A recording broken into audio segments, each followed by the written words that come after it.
अगोदर आज आपल्या समोर स्त्री जन्माची ठिकाणी या विषयावर बोलणार आहे. स्त्री शिक्षणासाठी, स्त्री सन्मानासाठी, स्त्री हक्कासाठी ज्या प्रत्येक माऊलीने लढा दिला, त्या प्रत्येक माऊलीला, त्या रंगरागिणीला, आदिशक्तीला माझा मानाचा मुजरा. अहो, झोपेच्या ढोंगीला उठवावं कसं, बहिरेपणाच्या ढोंगीला सुनवावं कसं, आपल्या समाजाच्या स्त्रीला या शिक्षणाच्या प्रवाहात आणावं कसं, आणि शिक्षण हेच आपलं जीवन आहे हे आपल्या समाजातल्या लोकांना समजून सांगावं कसं, पटवून द्यावं कसं. खरंच आज आपला समाज, आपला देश खूप प्रगती करत आहे, प्रगतीच्या वाटचालीवर आहे, पण तरी आपल्या समाजात, आपल्या देशात स्त्रिया जेवढे महत्वाचे स्थान मिळाले पाहिजे तेवढे मिळत आहे. म्हणून एका स्त्रीला, म्हणून एका लहान मुलीला तिच्या आईच्या गर्भातच मारून टाकलं जायचं, तिच्या जन्माअगोदर तिचं बाळपण हिरावून घेतलं जायचं. तेव्हा आपल्याला कोण अधिकार द्यायचा, तेव्हा त्या कळीला तोडायचा, त्या लहान जीवाला मुळापासून नष्ट करायचा. तेव्हा ती कळी तो लहान जीव आपल्या आईला बोलायचा. पुरुष तत्वाच्या ओझ्याखाली आपल्याला स्त्रीचं जग उघडे असणे नाही पाहायचंय. पुरुष तत्वाच्या ओझ्याखाली आपल्याला स्त्रीचं जग उघडे असणे नाही पाहायचंय. काळाच्या पायी दारू नको आई, अगं आई काळाच्या पायी दारू नको आई, आता मला जगायचंय, आता मला जगायचंय. आपल्याला, आपल्या समाजाला असं नाही केलं पाहिजे. आपण म्हणतो मुलगा झाला तर चांगलं होईल, पण मुलगी नको. पण मुलगा किंवा मुलगी हे आपल्या देवाचं वरदान म्हणून आपण स्वीकारलं पाहिजे. पण आपल्याला हे दिसत नाही, बाहेरच्या समाजात स्त्रीचं स्थान किती मोठं आहे आणि आपल्या समाजात किती लहान. पण तरी आम्हाला मुलगाच हवा, कारण आमची संस्कृती पुरुष प्रधान संस्कृती ना. रात्री दारू प्यायचं आणि बायकोला मारायचं, हीच का हो पुरुष प्रधान संस्कृती? कोणी सांगेल का मला, हीच का हो पुरुष प्रधान संस्कृती? तरी आम्हाला मुलगाच हवा, कारण मुलगा म्हणजे वंशाचा दिवा, मुलगा म्हणजे फुलदीपक. पण मुलगी तुमच्या वंशाची पण ती नाही का बनू शकत, तिला पण हक्क आहे जगायचा.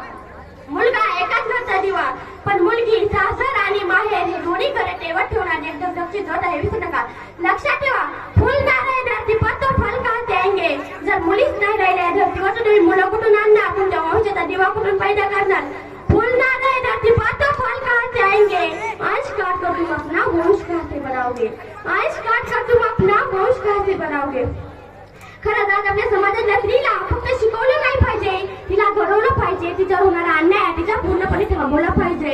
आज अनेक समाजातल्या स्त्रिया पुरुषांबरोबरीने प्रत्येक क्षेत्रात काम करताना दिसत आहे, पण आपल्या समाजातली स्त्री अजूनही कुठेतरी अज्ञानाच्या अंधकारात चूल आणि मूल यातच गुरफटलेली दिसते.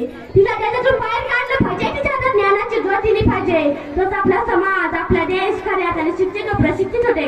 कुणी जर म्हणले आहे, अरे लाटांबरोबर तर सगळेच पावतात, अरे लाटांबरोबर तर सगळेच पावतात, पण खरा सूर तोच असतो जो लाटांना फेकून पुढे जातो.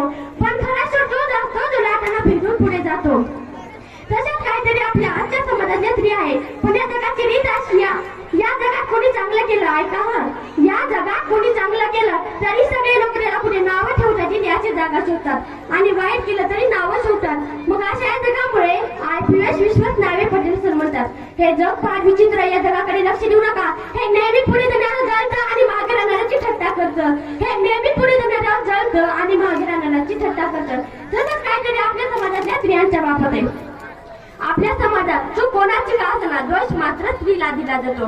मग तिने काही योग्य केले तरी आणि अयोग्य केले तरी. मग अशा समाजात आमच्यासारख्या मुलींनी या स्त्रियांनी जगावं तरी कसं, वागावं तरी कसं. मस्त मनमोकळेपणानं वागलं तर म्हणतात पोरीला घरचं बंधन नाही, शांत गंभीरपणे वागलं तर म्हणतात पोरीमध्ये प्रेम करायची हिंमत नाही. लग्नाला उशीर झाला तर म्हणतात पोरीमध्ये जे काही खोटं असेल, पोरीमध्ये जे काही खोटं असेल, खूप शिकलेली असेल तर म्हणतात काय कामाची, डोक्यावर मिऱ्या वाटेल. मी म्हणजे अशा डोटोनी जगात पोरीने जगावं तरी कसं, निरपराधी असताना पण नामीला घाबरून मरावं तरी कसं. या डोटोनी जगात पोरीने जगावं तरी झाशीच्या राणीसारखं आणि मरावं तरी झाशीच्या राणीसारखं. धन्यवाद.